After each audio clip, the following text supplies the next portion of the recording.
Երեկոյան ավարտվեց Եվրատեսիլ 2026-ի երգի միջազգային մրցույթի երկրորդ կիսաեզրափակիչը։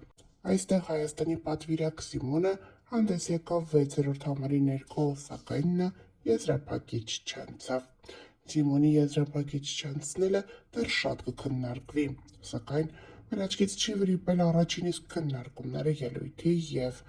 նրա երգի մասին։ Ամերիկայի Միացյալ Նահանգներում բնակություն հաստատած պրոդյուսեր Արա Ղազարյանը հետևյալն է գրել. Իմ հետևորդները գիտեն, թե որքան ակտիվ եմ ես լինում Եվրատեսիլյան օրերին, մասնակցում եմ քննարկումներին, տարածում եմ մեր մասնակցի ելույթը և այլն։ Այս տարի ես պասիվ էի, պատճառը մեկն էր։ Հենց սկզբից ես գիտեի, որ երգը չի անցնելու եզրափակիչ։ Մտերիմ ընկերներս կփաստեն, որ ես ամենատարբեր մասնավոր ոչ հանրային վայրերում դա ասել եմ։ Ֆենոմենալ անտարբերություն էր երգի և ելույթի հետ կապված։ Երգն ու ելույթը ոչ մի բանի մասին էր, այսքանը։ Նշենք նաև, որ Արա Ղազարյանը մշտապես անդրադառնում է Հայաստանում տեղի ունեցող այս կամ այն իրադարձություններին և այդպիսով նշում իր կարծիքը։ Դե իսկ Սիմոնը ևս խոսել է Եվրատեսիլի մասին։ Քիչ առաջ կայացավ Եվրատեսիլի երկրորդ կիսաեզրափակիչը, անկեղծ ասած ներսումս շատ տարբեր էմոցիաներ են կուտակված։ Ես այս բեմում թողեցի ամբողջ սիրտս, էներգիաս ու բեմն էլ ինձ դե հետ վերադարձրեց։ Իհարկե հուզմունքս մեծ է, բայց միևնույն ժամանակ անսահման շնորհակալ եմ այս ճանապարհի համար։ Դեռ 3 դեպի Եվրատեսիլի բեմում էի, իսկ այսօր արդեն Հայաստանն էի ներկայացնում Եվրատեսիլում։ Եվրատեսիլն ինձ համար պարզապես մրցույթ չէր, սա ճանապարհ էր, որտեղ ես զգացի ձեր սերը, աջակցությունն ու հավատը։ Ձեր յուրաքանչյուր նամակ ու դրական խոսք ինձ մեծ ուժ էր տալիս բեմում։ Ամենամեծ շնորհակալությունս ուզում եմ հայտնել հենց ձեզ բոլորին, ովքեր այս օրերին ինձ աջակցում ու ոգևորում էին։ Դե ժողովուրդ ջան, բարի գիշեր, ուշակ քնենք, վաղը օֆիսի օր է, գրել է Սիմոնը։ I'm getting ready for the show. Can't wait.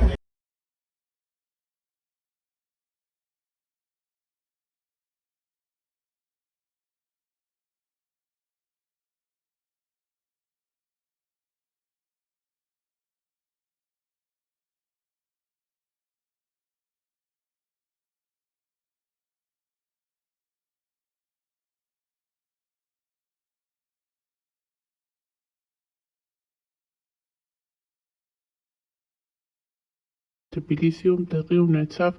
մանկական Եվրատեսիլ 2025 երգի միջազգային մրցույթը, որտեղ Հայաստանի ներկայացուցիչ Ալբերտ Արմենակյանը զբաղեցրեց 4-րդ հորիզոնականը։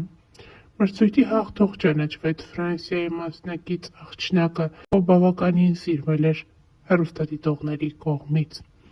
Ալբերտը սկզբնական շրջանում զբաղեցնում էր 2-րդ կամ 3-րդ հորիզոնականը, թե իսկ ընդհանուր քվեարկության արդյունքում ցուցանիշն այնպես էր, որ նա զբաղեցրեց 4-րդ հորիզոնականը։ Ալբերտը Զարուհի Բաբայանի սաներից է։ Զարուհի Բաբայանը ևս այնտեղ էր։ Այնտեղ էր նաև նրա դուստրը, կրտսեր Սոֆի Դևոյանն իր ամուսնու հետ։ Նա մի քանի հրապարակում է արել, ցույց տալով, թե որքան չի կարողանում հարմարվել քվեարկության արդյունքների հետ։ Ինչպես պարուհին է նշել, մինչև վերջին վայրկյան իրեն թվացել է, որ օնլայն քվեարկության արդյունքում Ալբերտը կզբաղեցնի առաջին հորիզոնականը։ Նա ասում է, որ հնարավոր չէ նման բան, որ Ալբերտը զբաղեցներ 4-րդ հորիզոնականը։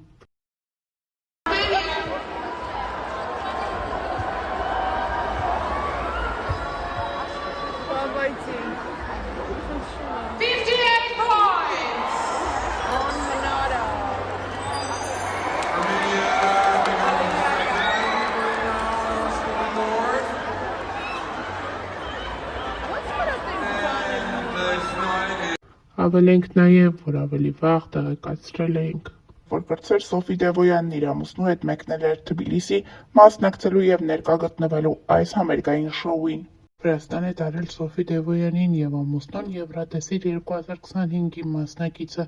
գաղտնիք չէ, որ վերջինս Զարուհի Բաբայանի երգի ստուդիայի սան է։ Նշենք նաև, որ Սոֆի Դևոյանը ամանորյա մի քանի գեղեցիկ հրապարակումներով է հանդես եկել, որտեղ կադրերում նաև երևում է իր ամուսինը։ Եկել եմ վաղվա Ալբերտի ելույթի համար, հրապարակմանակից գրել է կրտսեր Սոֆի Դևոյանը։ Հավելենք նաև, որ ավելի վաղ տեղեկացրել էինք, որ փորձեր Սոֆի Դևոյանը հրապարակում է արել ինստագրամյան հարթակում, որտեղ պարուհին ցույց է տվել իր սլացիկ և գեղեցիկ մարմինը։ Հրապարակմանը կից Սոֆին ավելացրել է կոտրված սրտով էմոջի։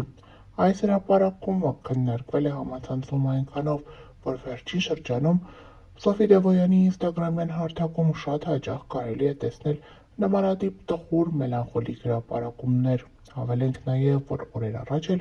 վերջինս մի քանի հրապարակումով էր հանդես եկել։ Վերջինս իր հրապարակումներին կից գրառումներ է թողել ու թող կատարվի, գրել է Սոֆի Դևոյանը։ Հաջորդ լուսանկարը հետևյալ կերպ է մակագրել. «Փոթորիկներ են ներսումս, դա միայն ես գիտեմ, և դա միայն քեզ է տեսանելի»,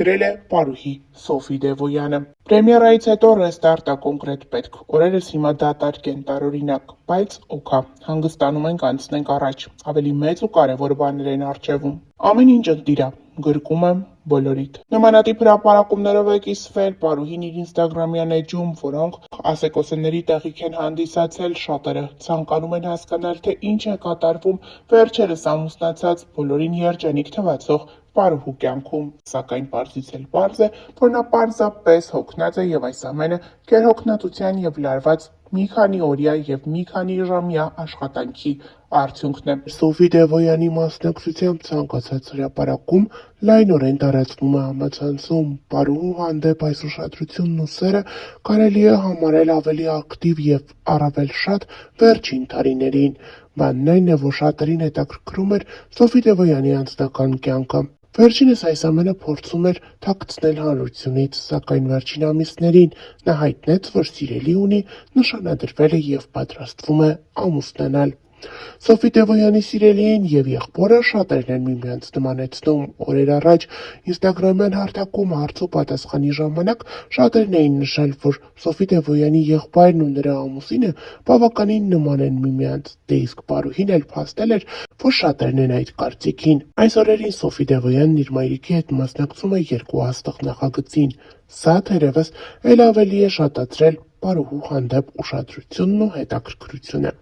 Սոֆի Դևոյանը վերջին ամիսներին ամուսնացել է։ Նրա արձանեկան կադրերը տարածվել էին ողջ համացանցով մեկ։ Պարուհին ընտրել էր ոչ ստանդարտ, յուրօրինակ և էլեգանտ արձանեկան զգեստ։ Սա կարճ ժամանակ քննարկվեց համացանցում։ Շատերը նշում էին, որ իրենք երբեք չէին գնա այդ քայլին և չէին կրի նման արձանեկան զգեստ։ Շատերն էլ փաստում էին, որ պետք է տարբերվել, քանի որ այսօր մեկը մյուսին նմանվում են հարսիկները, դե իսկ Սոֆի Դևոյանի ընտրությունը որպես այդպիսին տարբերվող է։ Սոֆի Դևոյանն այս օրերին ինստագրամյան հարթակում հրապարակումներ է անում, ցույց տալով իր նկարահանման հրապարակից կադրեր, թե ինչպես են պատրաստվում և աշխատում երկու հաստղ նախագծի համար։ Դե իսկ այսօր էլ վաղ առավոտյան պարուհին ինստագրամյան իր էջի սթորի բաժնում հրապարակում է արել, գրելով «Բարի լույս»։ Սոֆի Դևոյանը ցույց է տվել, թե որտեղ են ապրում ինքն ու ամուսինը։